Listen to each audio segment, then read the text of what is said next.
Hey, welcome back to People's Podcast. In this episode, we are exploring the profound shift in how children grow up in this rapid changing world. And so I'm your host, Neo, again. And if you've watched our last episode, we embarked on a thought experiment about sending kids to Mars, and we highlighted a lot of unsettling parallels between that scenario and the digital reality our children face today.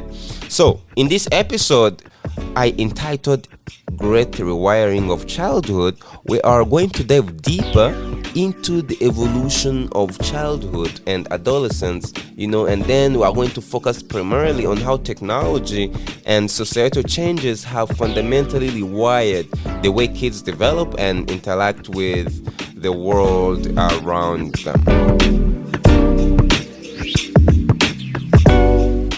So now think about a few years back in the 2000s, were a time of rapid technological expansion. There was a lot of broadband internet, the arrival of the iPhone in 2007, and the advent of hyper-virtualized social media set a stage for what I would call great rewiring. And this was the beginning of a new era, one that actually transformed how we connect, we communicate, and most importantly, how our children or children in general experience their formative years.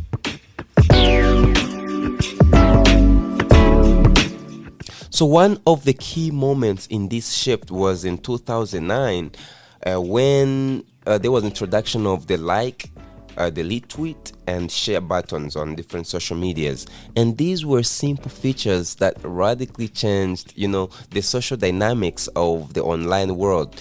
If you remember well, before 2009, social media was a way to stay in touch with family and friends.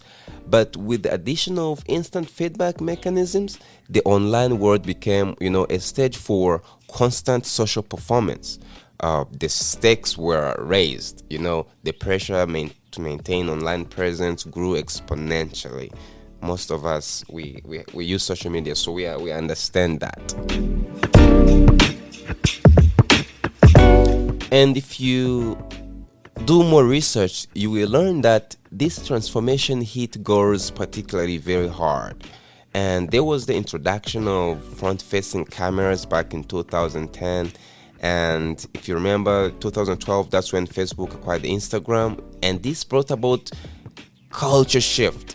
And the number of adolescents posting images and videos of themselves went up. It skyrocketed. And actually, if you remember well, these weren't actually just photos. They were very carefully curated. They were edited for and shared for all of us to see and judge. And this was the birth of a new kind of social pressure, where the value of your life was measured in likes and comments. So Gen Z, it was the first generation to grow up with smartphones, and it became the test subject for this radical new way of living. Now imagine going through puberty with a portal in your pocket that pulls you away from a real world into the digital one. This digital could be exciting, could be addictive, but it's also unstable, and as well, we will explore moving forward, it's unsuitable for children and adolescents. So the stakes of social acceptance, which have always been high during adolescence, it was now tied to an online brand.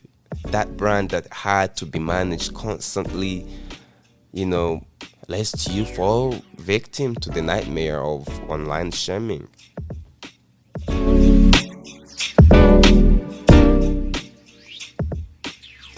And I would say the consequences of this were profound. Gen Z teens, they began spending a lot of hours each day scrolling through the polished, happy lives of others, friends, acquaintances, or even, influencers they've never met. And the algorithms behind social media were designed to keep them online as long as possible, feeding them, endless stream of content And this came at a cost, as they spent more time in this virtual world. They spent less time engaging in the physical face-to-face interactions that are so important for a healthy development. So this was definitely a big shift in how children are growing up today.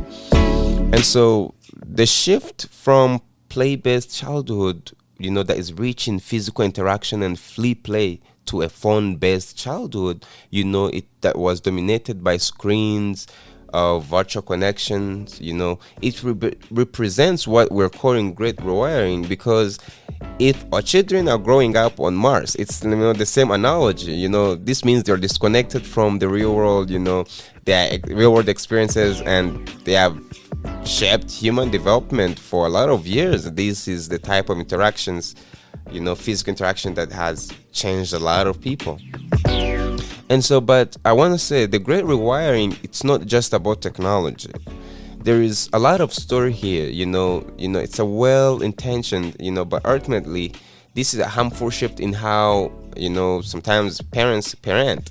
And if you remember, in 1980s, the free play began to decline because parents, they had a lot of fear of kidnappers, a lot of sex offenders, and they became more protective, which is they were restricting their children, from a lot of outdoor activities. And at the same time, during those years, personal computers, they became more prevalent, which offered a lot of convenience, a convenient or isolating alternative to outdoor play.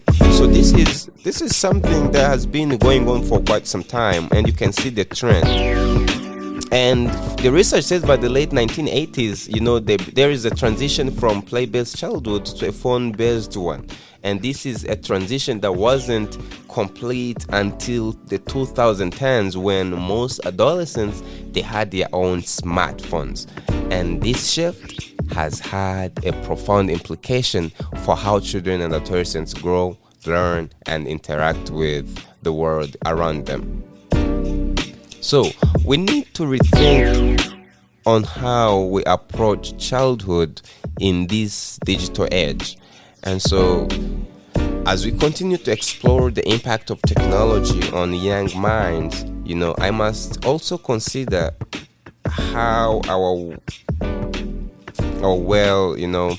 meaning attempts to protect children might be contributing to their isolation and anxiety. Sometimes parents think they're protecting kids, but actually it's causing problems. And so in the next episode, I'm going to dive deeper into psychological effects of these changes and explore what one can do to support a healthier childhood in this hyper-connected world.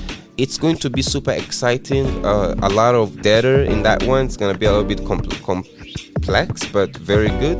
And so I want to thank you again for joining me on this journey through the rewiring of childhood. It's a very great episode that I'm inspired by the book Anxious Generation, and I would love to hear your thought and how technology has impacted children in your life, or you as a person, because you are part of Gen Z, and how we can strike a balance between protection and autonomy in this new digital landscape. So I want you to share your ideas, stories, and comments, and don't forget to subscribe for more episodes as we continue to explore these crucial issues.